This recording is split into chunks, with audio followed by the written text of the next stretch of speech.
I would like to thank Brainfeed and the organizers for this conference, national conference, 10th national conference. Having been in the uniform for 40 years and been in the flying business for 37 odd years in the Indian Air Force, when I read this 10th national conference, it gives me happiness that somebody is there who is looking into the part, the parcel, the most important part and parcel of our life for each and every one, education.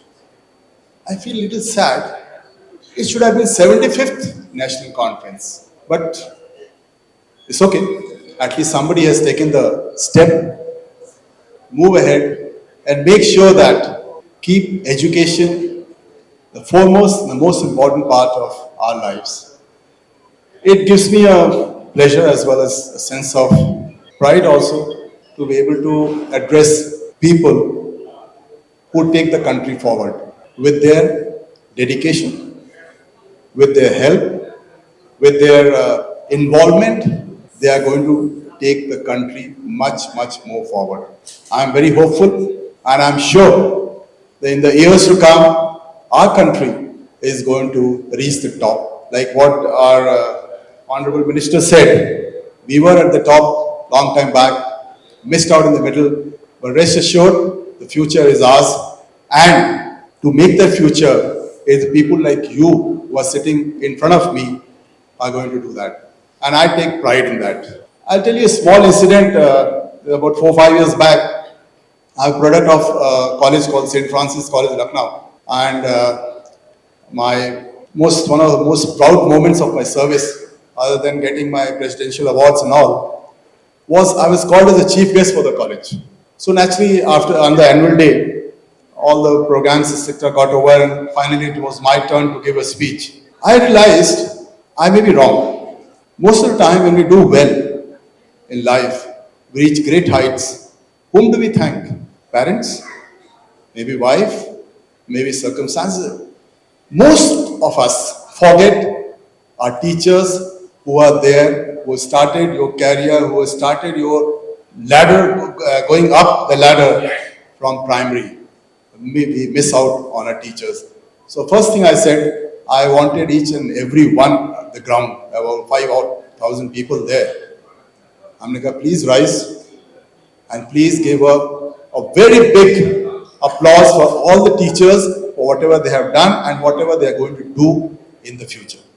So that is my belief, and that is what I feel about the teaching faculty and the institutions that are there. A lot of things have already been said about education, and not being a teacher, I may not be able to do justice to it. But like I said, education is important, without doubt. Affordable education is important. Education which you can give it to the lowest level, not only to the people who have got the money, who got the wherewithal, who can reach and get admitted into good schools. So I got a shock when somebody said, sometimes the yearly fees of a kg maybe 5 lakh rupees a year. I was shocked. I'm quite sure the people who are here, you will make that effort. You will put in that effort to see that each and every child, each and every person of the country is educated. Money is going to be at a premium. So you will have to find ways and means to make education affordable for each and every one. I have got a lot from the country. The government has given me enough. And there are a lot of people like me. Now is the time to give back to the society. So I was just mentioning to somebody, see, people will not work for money at my stage. You can utilize, a lot of veterans are there, a lot of retired people are there. You can use 1 or 2 hours of their life, of their time that they have in education. Ways and means you will have to find out. We don't know how to give our services, but ways and means you will have to find out and use them so that the country moves ahead. In that, it is education, learning and leadership. Rest assured, ma'am and sirs who are sitting here, all Guruji, there's a Doha also, Guru Gobind Doh Khade.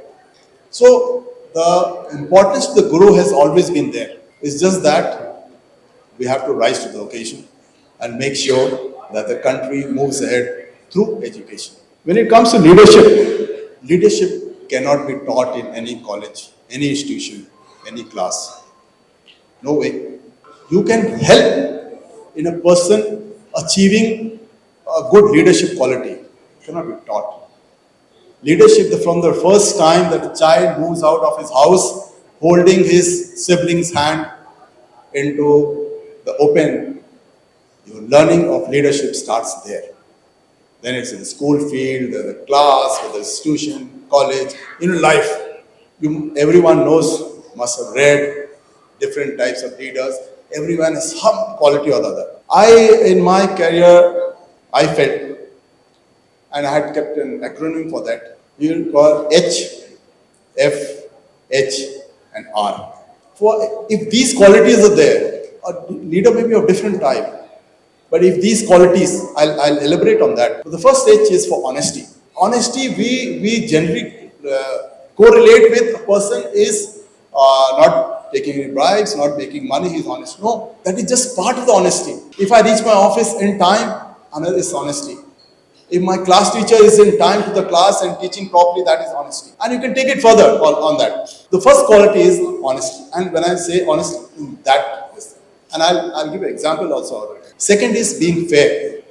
As a teacher, as a person, as a human being, as a leader, as a elderly, you have to be fair in life to each and every one. You cannot be partial and then expect the guy follows you. And in service, in defense, we lead people that they are willing to die for you. Nowhere else, no organization has this, that you lead to people. You know very well, I may not come alive from that situation, but still willing to follow your leader. That is the leadership required. In business also leadership is required. In school also leadership is required. Different qualities, but leadership is required. And each place you have to be very, very fair. The third part is humane. People again correlate being humane with सीधा साधा है, कुछ बोलता नहीं है, nothing like that. No, or strict or disciplinarian can also be a human. And the last one, I'll give an example also, is the R stands for risk-taking capability. You should know where to take the risk. You should be able to analyze, okay, this much risk I can take. If you follow these qualities, rest assured, you will be a great leader without any doubt. I'll give you a small example. I was in one of the African countries, and I'm talking about honesty. And there's one of the non-combatants. He had some issues, discipline issues. And being in a foreign country, you have every right to send him back immediately without any questions asked.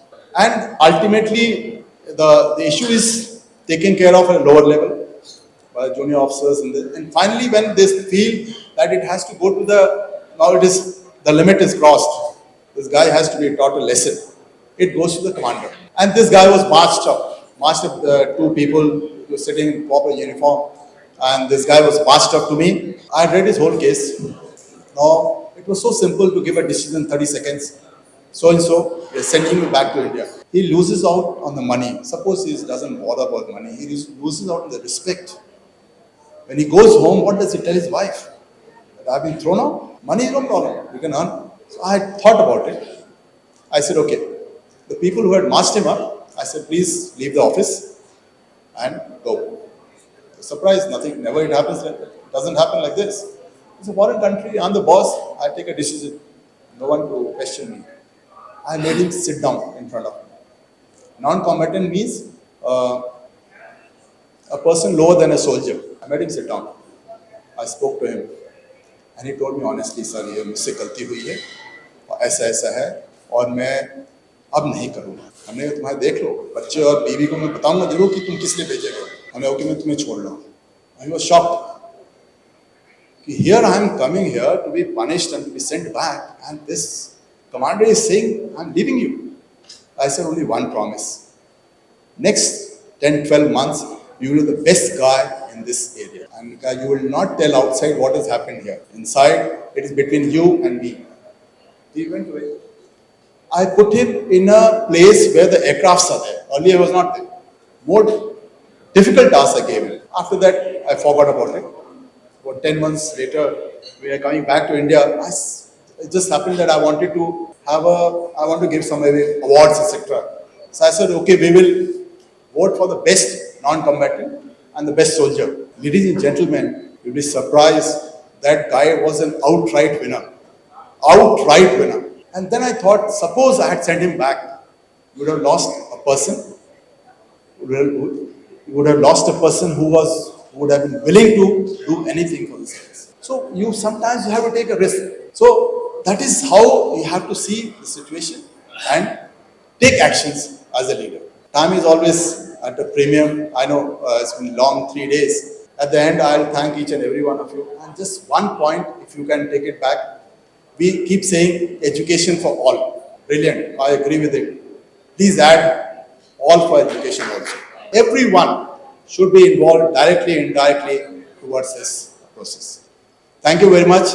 My compliments to all the people who have got awards and wishing their schools, their institutions the very best. And may your children do well and flourish and take this country way ahead and make it the best. Thank you. Jai Hind.